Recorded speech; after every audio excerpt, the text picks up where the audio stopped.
Good day, everyone. My name is Fifi, and I have been invited to talk to you about your next 6 weeks training at Entry Level, an online learning platform. Entry Level helps you learn and gain experience so you can get hired. It is one of the edutech startups at the forefront of the tech revolution that is sweeping across the world, and in particular the education sector. To summarize the impact of the revolution simply means that you no longer have to rely solely on a university degree to get a good job.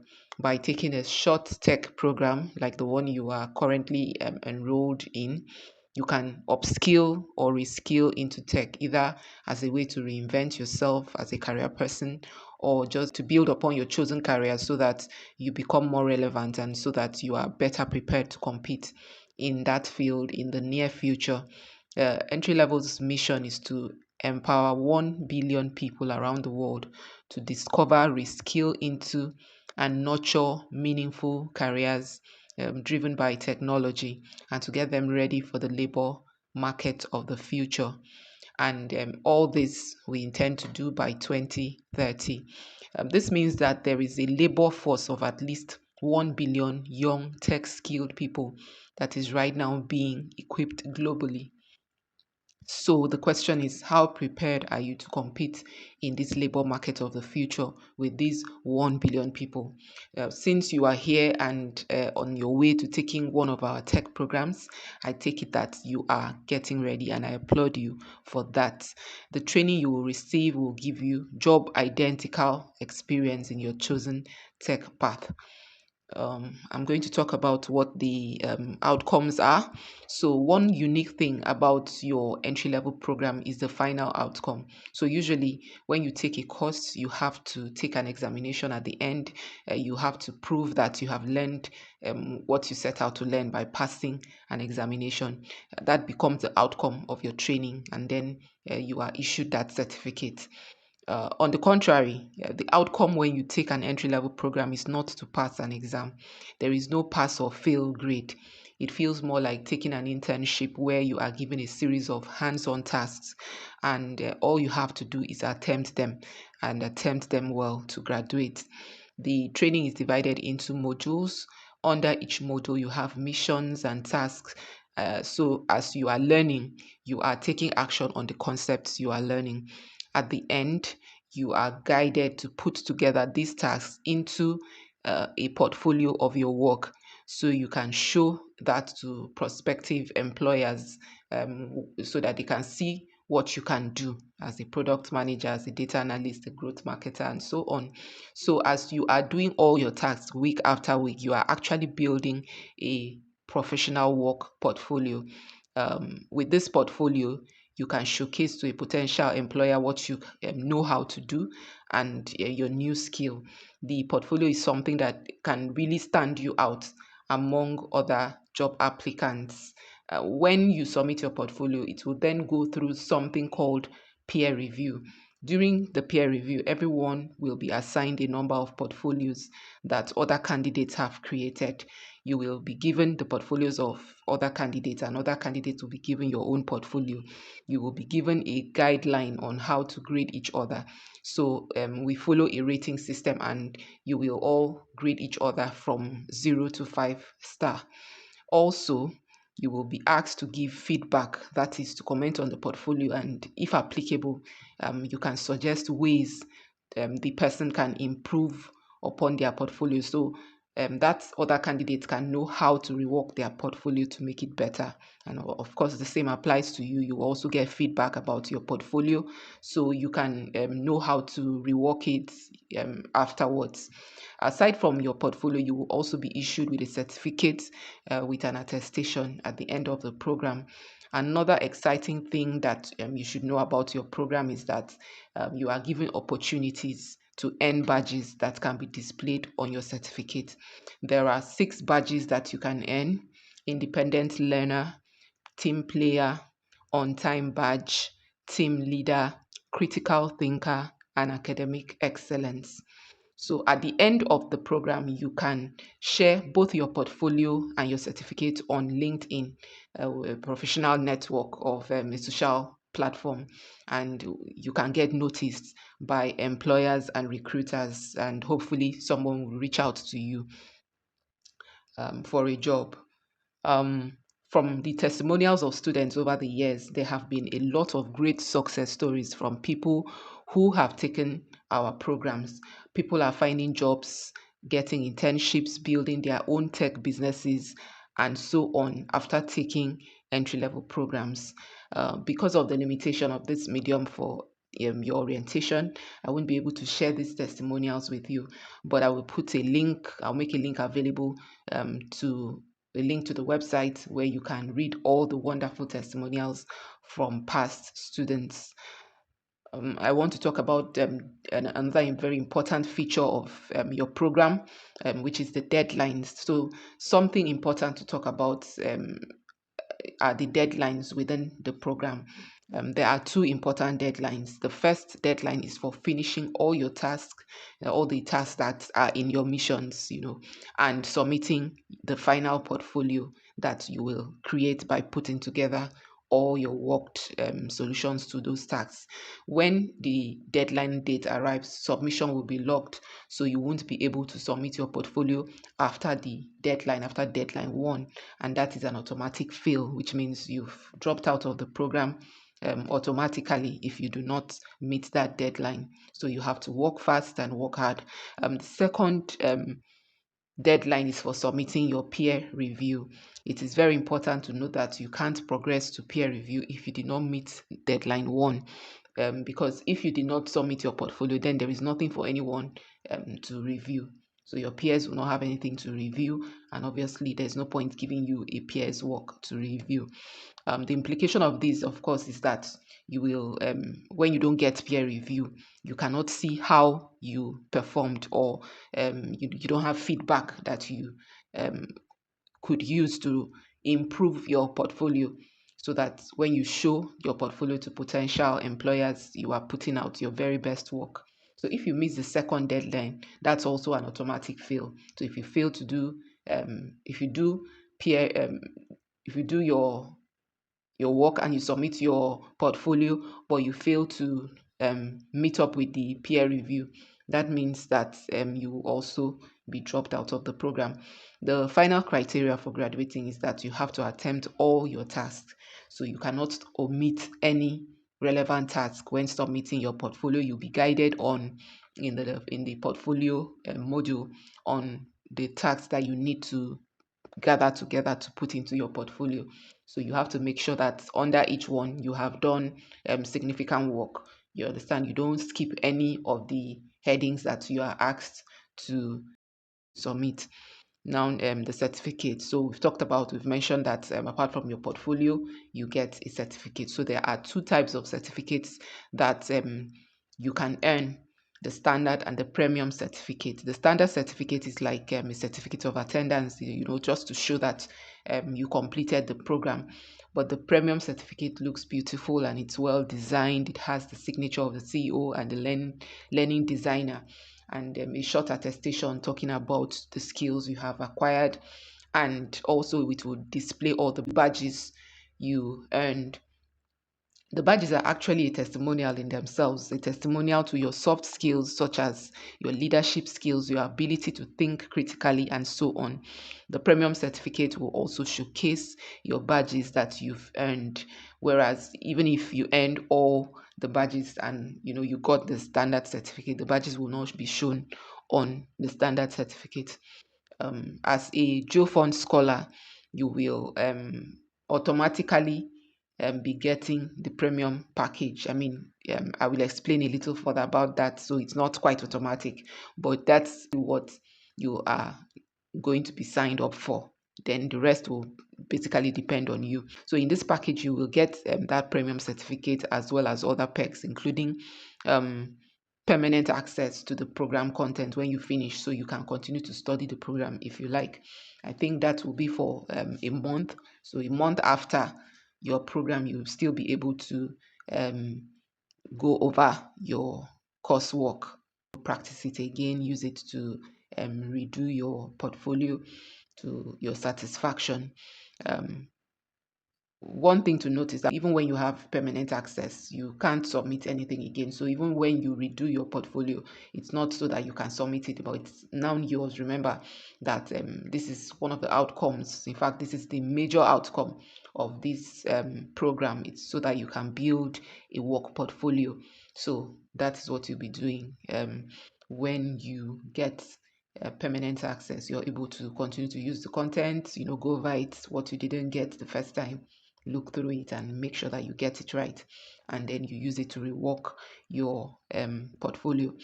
Now um, there's this additional criteria that GeoFund requires in order to give you that premium certificate. Yes, you are eligible for it as a GeoFund um, candidate, but GeoFund says that you have to earn at least 3 stars to qualify for the premium certificate. So if you get any 2-star rating or 1-star rating or 0-star rating from any of the people that will be reviewing your work, during the peer review, GeoFund will only give you the certificate of attendance. That is the standard certificate. You will not get that premium certificate. So it just means you have to work hard.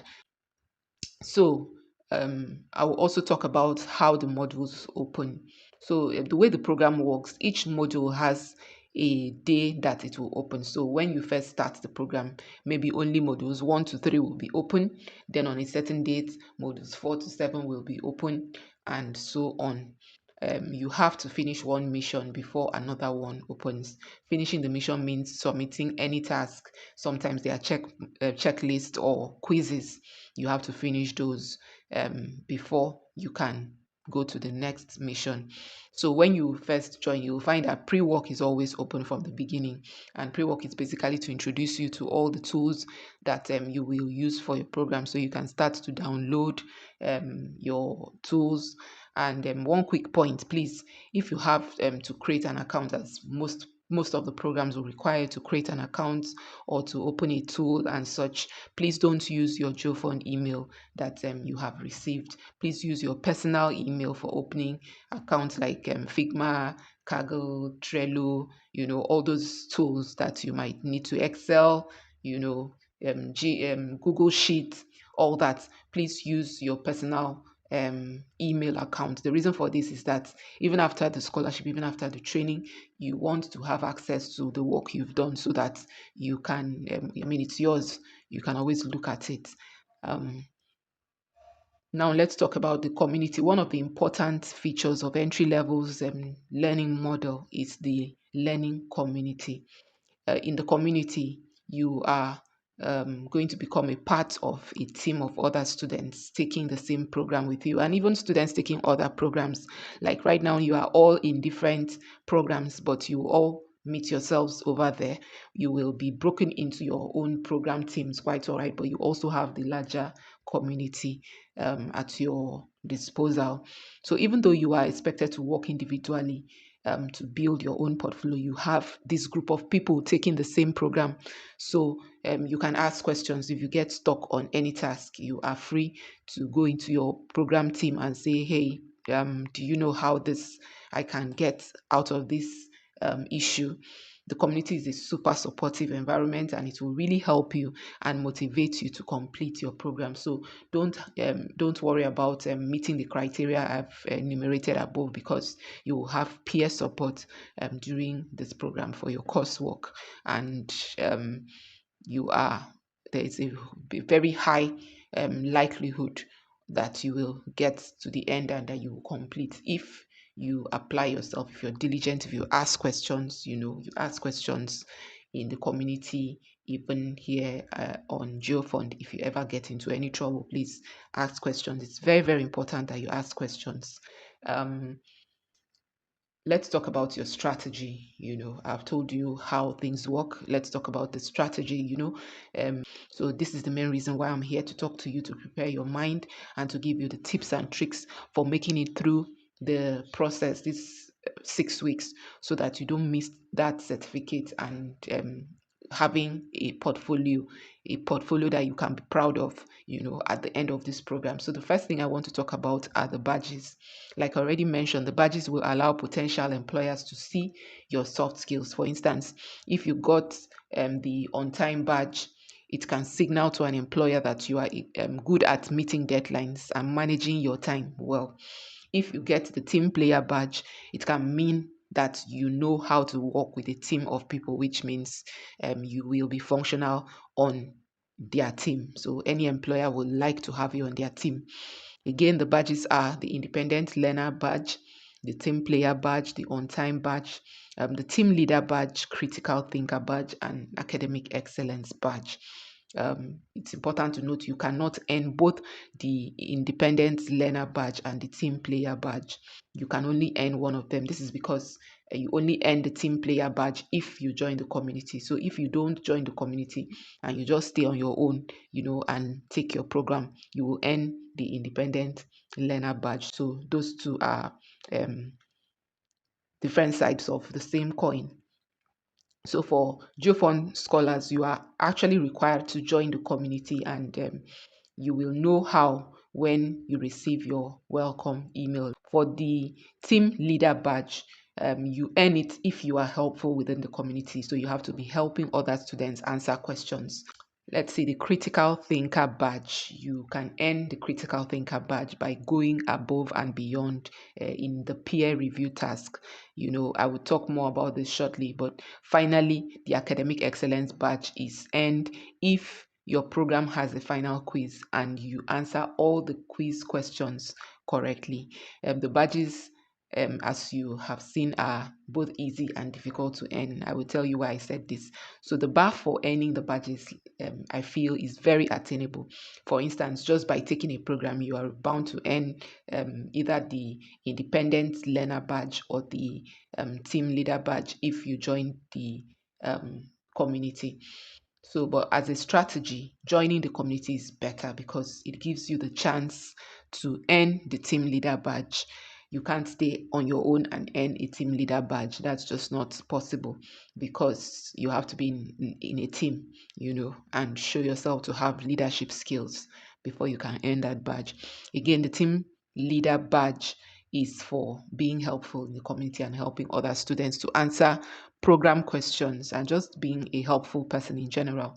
So the tip I can give you for earning this badge is to join the community early and introduce yourself in a very memorable way so people remember you. Another trick is to use a memorable nickname when you are signing up to join the community, which is on Discord. So with this, your nickname will stick in people's minds to be easy for people to remember you, whether they are actually on the platform or not. This is because at the end of the day, it's your peers that will nominate you for the team leader badge. And if they can't even remember your nickname, then it might be difficult for them to nominate you, to remember you. And but the team leader badge is honestly not a popularity badge. I have to just say that, even though it helps to be popular, what you have to do to earn it is actually be that person that always answers program questions, which means you have to be online as much as possible, and also you have to know your program in and out. So study it well so it's easy for you to have answers to offer others when they get stuck. Also ask questions. There's no you're asking questions doesn't mean you can't be a team leader. Ask your questions. It also shows, because when people ask questions, they get to learn more. So it shows that you are a person that is absorbent and open to learning and knowledge, and that is a sign of a great leader. Another thing I see students do is that they change their nicknames halfway through the program. So sometimes people have nominated Angel 2000, but when it's time to give Angel 2000 a badge, Angel 2000 is nowhere to be found. They've changed their nickname, and sometimes it's very frustrating because this person was good and you're looking for the person and you can't find the person again. So the tip or trick here is pick a memorable nickname, and please stick with it all through the program, because you never know if you'll be up for a badge. The on-time badge, the simple trick is to submit your task on time. you have to always submit your modules on time. That is before another set of modules are open. Then you will likely earn the on-time badge. It's also not a difficult badge to earn. Just plan your time. Always make sure that you've submitted before the next set of modules open. And it just takes a little discipline and setting aside time and dedicating it to your coursework. Just be consistent, and you're very, very likely to earn this badge. Now to the critical thinker badge. I told you that for your peer review, you will be assigned some portfolios, while your own portfolio will also be assigned to others. So the minimum you have to review to graduate is just 3 portfolios, but you will be given 5 portfolios in all. If you review all 5, then you'll be given the critical thinker badge. The critical thinker badge just means that you are able to critically analyze other people's work. The question here, is it possible to earn all the badges? The answer is yes, depending only on your program. So if your program does not have a final quiz, then you cannot earn the academic excellence badge, unfortunately. That is the only badge that is not really dependent on you. I mean, it's dependent on you in so far as you're able to answer all the questions correctly. But other than that, if your program does not have a quiz at the end, then that badge is not available for you to earn. But all other badges, yes, it's very possible to earn all other badges. Strive to earn at least 4 badges or 5 if your program has a final quiz. That would be like your target. As you can see, it's quite easy to earn the badges. But what makes students to miss out a lot of the time that I've seen is procrastination and the lack of consistency. So if you can just be consistent with your work, set time apart that I'm going to use this time to always work. Like every day, I have to put in at least 2 hours. 2 hours don't have to be at a set time. I think that this is one problem that people have when you set your time. Anything can happen between 7 to 9. Do you understand? You can set up and say to yourself, I'm going to make sure that every 7 to 9 p.m. I'll sit down and do my work. But 7 to 9, anything can happen really. So have it at the back of your mind that I'm going to get 2 hours of work in. It can be 30 minutes during lunch break and 1 hour when I get back on, and then 30 minutes just before bedtime. But just have like at least, I want to make sure that I put in at least 2 hours. You understand? Every day. Any day you don't put in 2 hours, you know that if today I didn't meet 2 hours, I met only 1.5 hours, then that 30 minutes, I'm going to get it out of another day. Just have a plan. Just have a plan and try and be consistent. That way, you will definitely get to the end. So, like I said, just set out time, and you should be able to finish your unlocked modules according to the schedules. Moving on, I could talk about the entry fee, which is called the commitment bond, but you don't really have to worry about that, because as a GeoFund scholar, you will get your program paid for by GeoFund, so you don't have to deal with anything else to do with fees. And when it comes to offboarding, I'm sure you will be told what to do there. And it's just basically where you are asked a series of questions. Like, it's a short survey, it's really short, and much, much later. So finally, I just want to encourage you that it is possible to graduate in just 6 weeks with a certificate, with so many badges and a portfolio that makes you look professional and job ready. And you will be very proud of yourself if you get through, if you put in the work and you're consistent to get through to the end of this program. Remember, this is just 6 weeks. Yeah, don't expect it to be particularly easy, and don't expect that the program will tell you every single thing you need to know about your course. Don't expect that in 6 weeks you'll be told everything you need to know about product management, everything you need to know about data analysis or something like that. This is a beginner, or these are beginner courses, but they are very comprehensive. So they will definitely arm you with a pretty good roadmap, what you need to know, like, so you can do a really decent product management job, which will be evidenced by your portfolio, which you will build. And so there's room for you to go ahead and do further reading on the topics you come across in your program. The rest is up to you, so to speak. If you're an excellent person, as I know you are, and you want to be at the top of your game, you don't want to just, take a let my people go type of route, and you're the kind of person that always strives, to give more than is expected, then this is going to be such an amazing training, an amazing time for you. All right.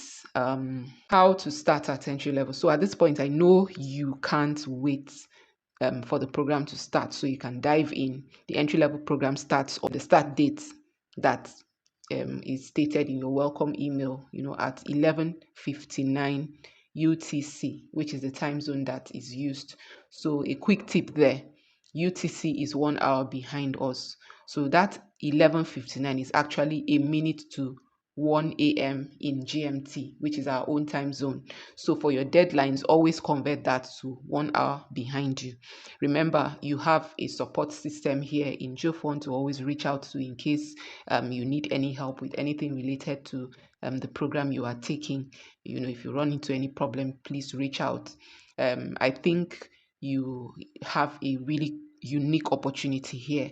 And so, on a final note, I will only just encourage you to take it seriously and to use the opportunity judiciously. If there is anything you did not understand, or you need to reference, this recording is available so you can listen to it again and again.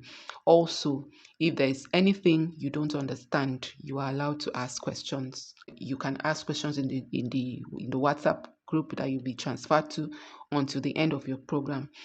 But if you have questions right now about anything I've talked about, please go ahead and ask them so I can try and answer them quickly in the time that has been allotted for that. Thank you, and we've come to the end of the final session. I think it is. I'll be turning this over to the moderators, that is the community lead. Thank you very much for listening. Have a wonderful 6 weeks ahead.